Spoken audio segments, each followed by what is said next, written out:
Bonjour chers élèves, merci de vos savoirs nombreux pour la suite de nos séquences. Aujourd'hui, notre séquence porte sur les principes de dénombrement.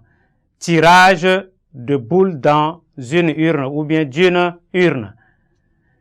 Je vous invite à présent à prêter vos cahiers et vos stylos pour prendre bonne note.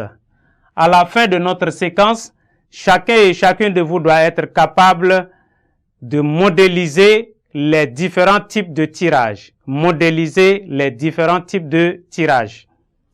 Nota bene.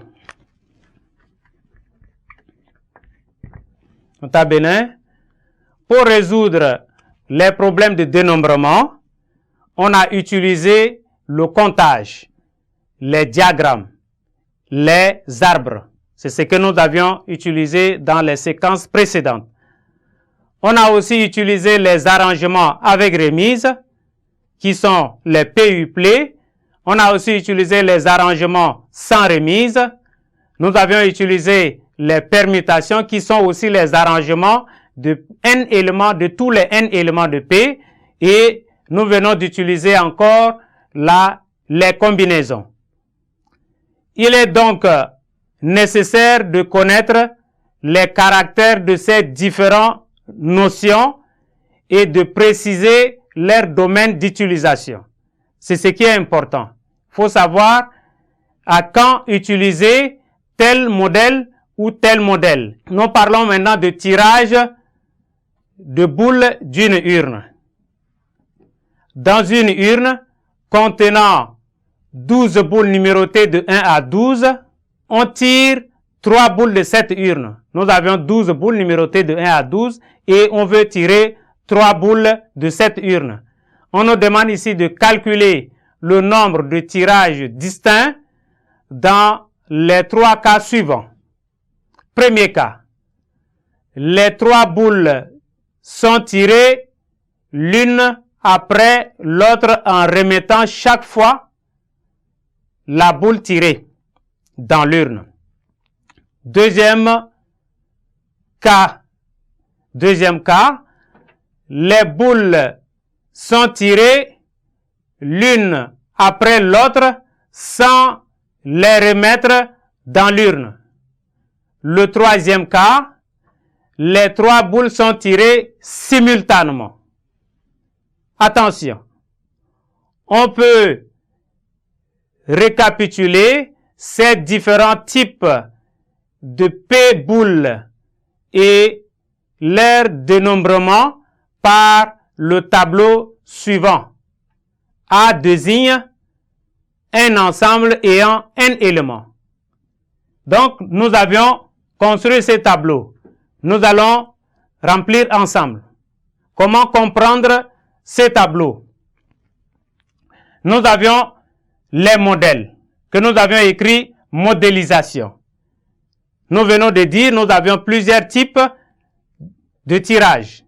Et donc ici, nous avions les tirages successifs avec remise. Nous avions là les tirages successifs sans remise. Et nous avions les tirages simultanés. Les comptages, les arbres, ça n'entre plus dans les modèles. Et ici, nous avions les P éléments sont ordonnés.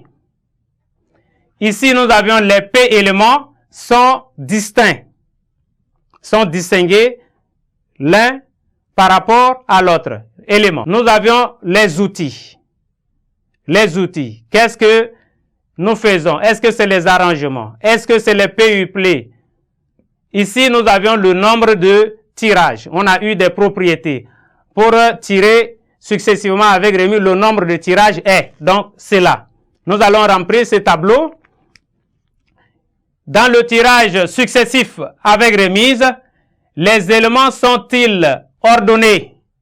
Oui, les éléments sont ordonnés. Oui, les éléments sont ordonnés. Nous allons finir avec ces cas possibles. Comme ça, ça nous permet de distinguer déjà quel est le modèle si nous parlons de telle chose.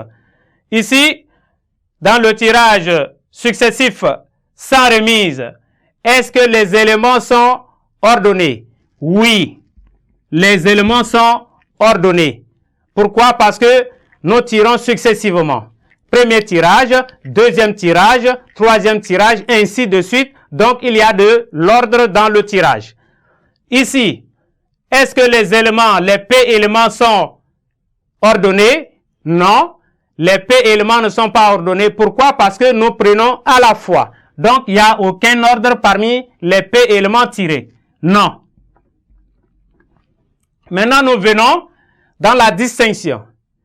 En tirant successivement avec remise, est-ce qu'on peut distinguer tous les éléments? Non, pas nécessairement. Pourquoi? Parce que, à supposer que j'ai 10 c'est big la rouge et les autres noirs.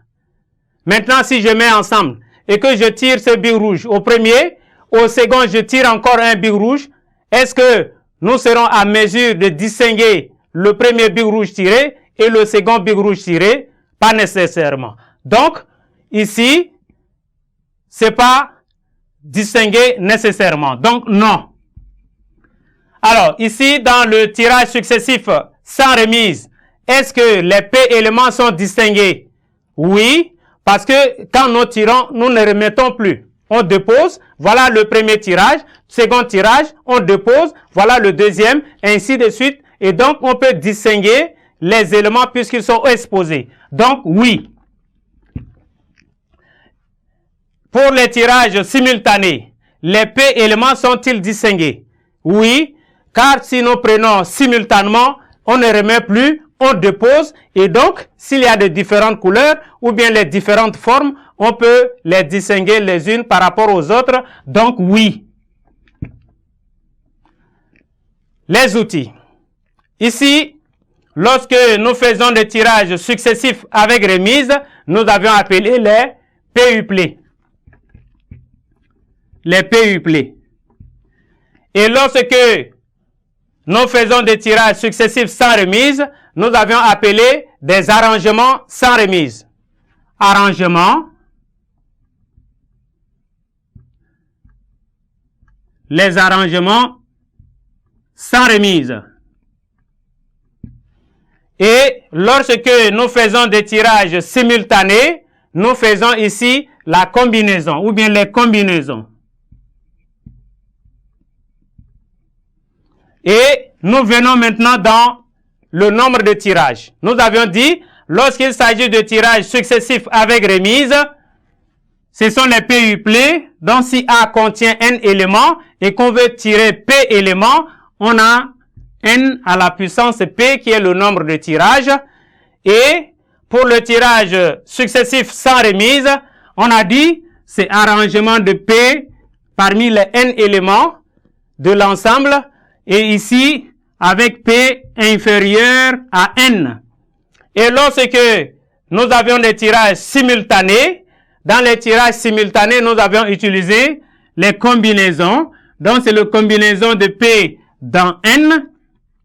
Et toujours, P reste inférieur ou égal à N. Voilà le tableau qui nous permettra à chaque fois devant un exercice, on peut distinguer est-ce qu'il s'agit d'un tirage simultané, est-ce qu'il s'agit d'un tirage successif avec remise, est-ce qu'il s'agit d'un tirage successif sans remise. À partir de ces questions, les éléments ordonnés et les éléments distingués, on peut se mettre en évidence qu'il s'agit de tel modèle. Merci chers élèves, espérons nous revoir à la séquence prochaine.